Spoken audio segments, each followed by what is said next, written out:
Bienvenue sur le stand d'Avid Technology à l'IBC. Je suis avec Michael Krulik. Michael Krulik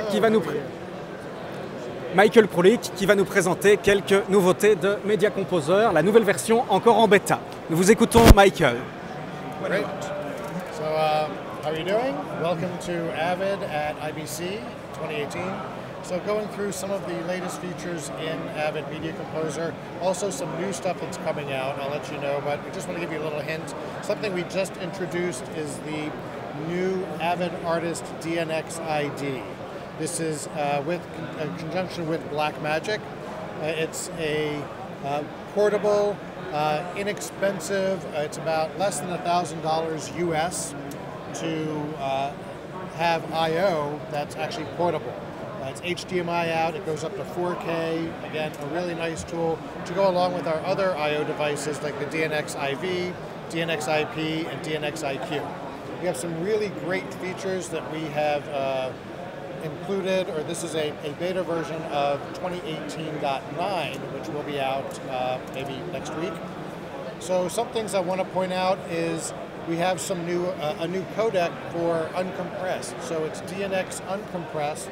You'll see that there is an option for Uncompressed, DNX Uncompressed. So again, something new for the finisher, but also notice that it's 32-bit float. I know you have your standard modes on the bottom here, but you'll notice that we also go up to a full quality float as well. So again, besides the display, besides the different levels for DNX, we do have Uncompressed as well. A lot of people like to do multicam editing, but the issue with multicam is you could never add camera angles to an existing multicam group. So I'm going to go in and create, just by a little example, and I'm going to create a multicam group with just 2 clips. Now, if you didn't know, we do have multicam by in-point, out-point timecode and waveform analysis. So different ways to link your multicam. Just do waveform analysis with doc. So it's going to create a multicam group. You'll see that this is now the multicam that was created. Now, that's something that's in existing versions of Media Composer, but what we will be able to do shortly by the end of the year is if I take my multicam group and point to the record window, it actually creates my sequence, which I can now edit, I can trim, I can adjust audio, but more importantly, I can introduce new clips to that group. So I just dropped another group, another camera angle into that multicam.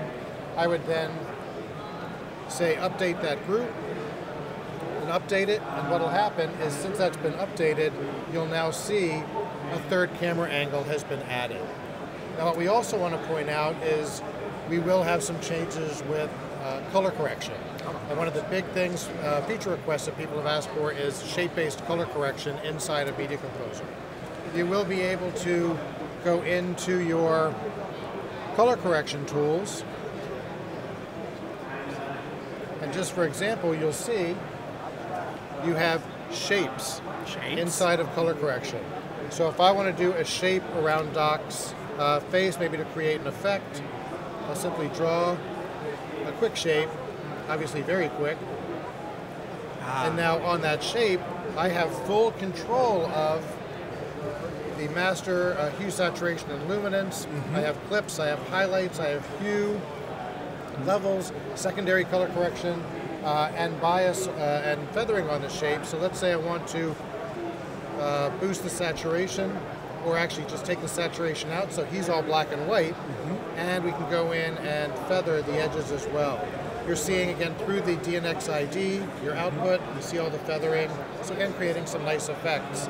This will allow you to go in and do different layers with shapes, but a lot of tools that again people have been asking for inside of Media Composer. Also what we will be adding is a new title tool. Title tool.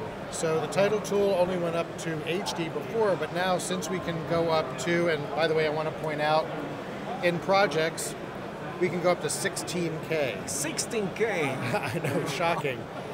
You may not be shooting 16K, but we know that people are creating digital content for digital displays. If I go into the new titler, what you'll see is it's an in-app titler. So inside of Media Composer, it's it's actually in here, and we can control levels by going in and saying, let's change the color. We can add shapes. Ah, shapes directly. Now I know this is kind of strange, but the nice thing here in the titler is if I go in and change the color of that, I can then change the order and where it's placed just by changing the layer. Okay, yes. Again, pretty, again, basic, but I can also do softening of drop shadow. So you'll see here on the edge, if I come down here and say I want to change the softness, I simply slide. I'm actually changing the softness of the drop shadow. And one thing that we did add, which is huge with Media Composer, is being able to have a live timeline. Live timeline. If we have a sequence that we are playing, so the sequence is playing, look at this. While it's playing, I can now go in and change things in the bin. I can create new bins. I can take elements and move them from one to the next. When the timeline is playing. And the timeline is still playing. It's perfect. So we said we've taken away any kind of breaks that you have because you're going to keep playing, keep working. A lot of great tools. We're actually looking for all these features to be in the release coming at the end of the year. End of the year. Thank you. Merci beaucoup. Thank you. Thank you, Michael.